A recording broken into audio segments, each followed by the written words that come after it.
नमस्कार, स्वागत है आप सभी का ई पोस्टल नेटवर्क पर, डाक विभाग का सबसे विश्वसनीय चैनल। आप सभी को बता दें, साउथ इंडिया में कुछ वैकेंसीज़ आई है, ज़्यादा नहीं है पर इम्पॉर्टेंट वैकेंसीज़ है। ये सब आप लोगों को इन्फॉर्मेशन होनी चाहिए। पोस्टल डिपार्टमेंट से रिलेटेड कोई भी न्यूज़, कोई भी अपडेट आपको इस चैनल के थ्रू मिलेंगी। तो कुछ छोटी वैकेंसीज़ आई हुई है, इसके बारे में आपको बता दें। ये हम आपको अभी जो दिखा रहे हैं, यहाँ पर आप देख सकते हैं, ये है मदुराई का, ठीक है, ये मदुराई का है। और इसी तरह से चेन्नई में भी रिलीज़ हुए हैं कुछ वैकेंसी, और छोटे लेवल की। अगर आप थोड़े कम पढ़े लिखे हैं तो ये आपके लिए है। ये पूरा आपको पीडीएफ आज समझाएंगे क्या है इन्फॉर्मेशन।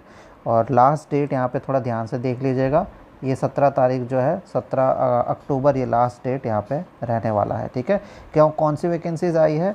इंडिया पोस्ट जो डिपार्टमेंट ऑफ पोस्ट है उसका मेल मोटर सर्विस का ये जो है पूरा आया हुआ है। मेल मोटर सर्विस क्या होता है? पोस्टल डिपार्टमेंट में जो ट्रांसपोर्टेशन का काम होता है, वो जो डिपार्टमेंट संभालता है उसको मेल मोटर सर्विस कहते हैं, ठीक है। परमानेंट पोस्ट है और बहुत अच्छे पोस्ट है।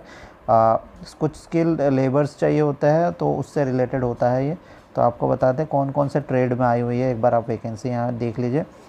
स्किल्ड आर्टिशियन चाहिए, ठीक है, स्किल्ड आर्टिशियन है। ग्रुप सी के पोस्ट है, नॉन गेजेटेड है और नॉन मिनिस्ट्रियल है, ठीक है। इनमें से हम आपको अगर बताएं कि टोटल, तो सबसे पहले इसमें हम देखते हैं मोटर व्हीकल मैकेनिक, ये फर्स्ट वैकेंसी आई है, ठीक है। और दूसरी है इलेक्ट्रीशियन की, मोटर व्हीकल इलेक्ट्रीशियन की, पेंटर की, वेल्डर की, कारपेंटर की, ठीक है। तो ये टोटल 1 2 3 4 5, टोटल 5 वैकेंसी जो है ट्रेड्स में भर्ती ली जाएंगी। और टोटल 7 वैकेंसीज़ है, ठीक है। रिजर्वेशन आप देख लीजिएगा, कम है। तो इस चीज़ के लिए आप लोगों के पास टेक्निकल नॉलेज होना चाहिए। जैसे मैकेनिक के लिए आपको कोई मैकेनिकल डिग्री होनी चाहिए। इलेक्ट्रीशियन का जो वो सारी चीज़ें होनी चाहिए। आपको बताता है सैलरी क्या रहने वाली है। सैलरी जो रहेगी वो रहेगी 19,900 से 63,200, लेवल 2 पे आएगा ये 7th पे कमीशन के। चलिए अब एलिजिबिलिटी की बात करते हैं। एज जो होगा 18 से 30 साल जनरल के लिए, और ईडब्ल्यूएस के लिए 40 साल तक, ओबीसी के लिए 3 साल, और एससी एसटी जो होते हैं उनके लिए 5 साल, ये आपको पता ही है।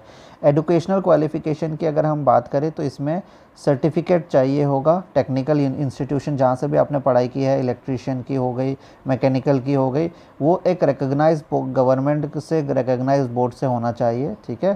साथ में या फिर दूसरा ऑप्शन है कि आपके पास 8 पास आप होने चाहिए। सबसे पहली बात, ये जो वैकेंसीज आई 8 पास है, ठीक है। और 1 साल का एक्सपीरियंस होने चाहिए इन सब ट्रेड में, यानी एक्सपीरियंस सर्टिफिकेट होना चाहिए। तो ये हो गया।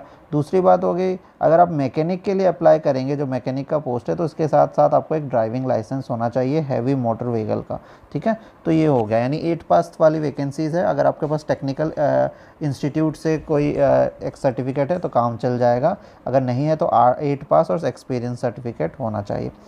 किस तरह से सिलेक्शन होगा ये थोड़ा सा देख लीजिए। तो ये पहले क्या, आप लोग एप्लीकेशन जब जमा करेंगे, इसके बाद आपका एक कम्पिटिटिव ट्रेड टेस्ट होगा, यानी आपका टेस्ट किया जाएगा। इसमें आप लोगों से, अगर आप मैकेनिक के लिए है तो मैकेनिक का कुछ दिया जाएगा, पेंटर है तो पेंटर टाइप कुछ दिया जाएगा। सिलेबस भी आप लोगों को जल्द इसमें जारी कर दिया जाएगा। सिलेबस, डेट, कहाँ पे एग्ज़ाम होने वाला है, कितने समय का होने वाला है, ये सब आप लोगों को हॉल परमिट के साथ साथ दिया जाएगा, ठीक है। तो यहाँ पे अभी पूरा श्योर नहीं है। जब हॉल परमिट आएगा आप लोग का सिलेक्ट होने के बाद, जब आप एप्लीकेशन डालेंगे, इसके बाद ही आप लोगों को आगे की नॉलेज जो है, किस तरह से सिलेबस होने चाहिए, वो होने वाली है, वो मिल जाएगी, ठीक है। और इसमें बताया गया है, कुछ इंस्ट्रक्शन पढ़ लेते हैं कि एप्लीकेशन आपको प्लेन पेपर में प्रिंट आउट करा के देना है। ये रहा, यहाँ पे आप देख सकते हैं, हम आपको एक बार दिखा देते हैं। ये एप्लीकेशन है आर्टिशियंस के लिए। रजिस्टर पोस्ट यहाँ पे लिखा हुआ है, स्पीड पोस्ट या तो रजिस्टर पोस्ट से ही भेजना है। तो ये आपको फॉर्म भरना है प्लेन पेपर में प्रिंट आउट करा के, ये फर्स्ट पॉइंट है। साथ ही साथ 1 पासपोर्ट साइज़ फ़ोटोग्राफ भी आपको लगानी है, रीसेंट वाली। एक आईपीओ यानी इंडियन पोस्टल ऑर्डर 100 रुपये का काट के, आपको ये किसी भी पोस्ट ऑफिस में मिल जाएगा, और काट के डालनी है। और इसमें किसके नाम पर डालनी है आईपीओ, ये भी हम आपको बता देंगे, ठीक है। The application fees collected from the applicants will not be refunded, एक तो रिफंड नहीं होगा।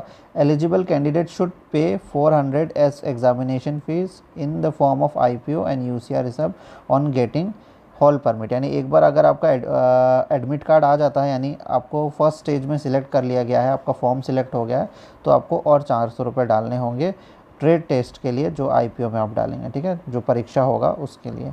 तो ये कुछ चीज़ हो गया। ये कुछ इंस्ट्रक्शन और है, ये आप पढ़ लीजिएगा, इतना इम्पोर्टेंट नहीं है, एक बार अच्छे से पढ़ लीजिएगा। अब ये जो 100 रुपये का आपको IPO काटना है, किसके नाम पे काटना है, तो ये है the manager mail motor service Madurai, ठीक है, ये होगा। और फ़ोटोकॉपीज़ भी डालनी है आपको, ज़ेरॉक्स डालनी है एज प्रूफ का, एजुकेशनल प्रूफ और टेक्निकल क्वालिफ़िकेशन। अगर आप मैकेनिक के लिए डाल रहे हैं तो ये जो HMV जो होता है ड्राइविंग लाइसेंस। फिर अगर आपका एक्सपीरियंस है, ये कम्युनिटी सर्टिफिकेट यानी SC ST OBC कौन सा है आपको वो सब डालना है, ये सब का फॉर्मेट भी डाल दिया जाएगा, ठीक है। अब आपको एनवलप में क्या लिखना है जब आप ये फॉर्म डालेंगे, तो यहाँ पे आप देख सकते हैं application for the post of skilled artisan in trade, कौन सा ट्रेड है आपका यहाँ पे आप लिख देंगे। और जो एड्रेस होगा the manager mail motor service CTO compound Talakulam Madurai, ये मदुराई का है, चेन्नई का भी इसी तरह से है, तो आप लोग देख लीजिएगा वेबसाइट में, ठीक है। अगर नहीं मिल रहा है तो हम इसको अटैच कर देंगे, ठीक है। लास्ट डेट 17 तारीख होगा, 5 बजे तक अगर चला जाता है तो वो चला जाएगा, अगर नहीं जाता है तो फिर कोई एक्सेप्ट नहीं किया जाएगा।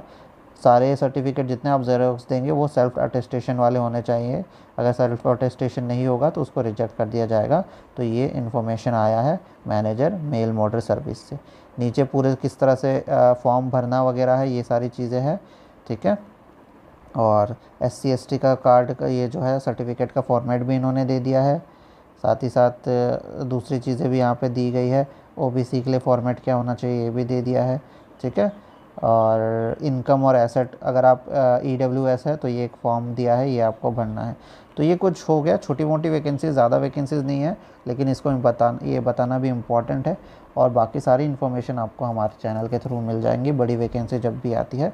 आप हमारे चैनल को सब्सक्राइब कर लीजिए, ठीक है, सब्सक्राइब करना है, साथ में बेल आइकन को भी क्लिक करना है ताकि सारी अपडेट्स आपको मिल जाए, क्योंकि ऑथेंटिक न्यूज़ जो भी है डिपार्टमेंट की, दूसरे भी विभाग के, वो भी हम यहाँ पे प्रोवाइड कराते हैं। धन्यवाद।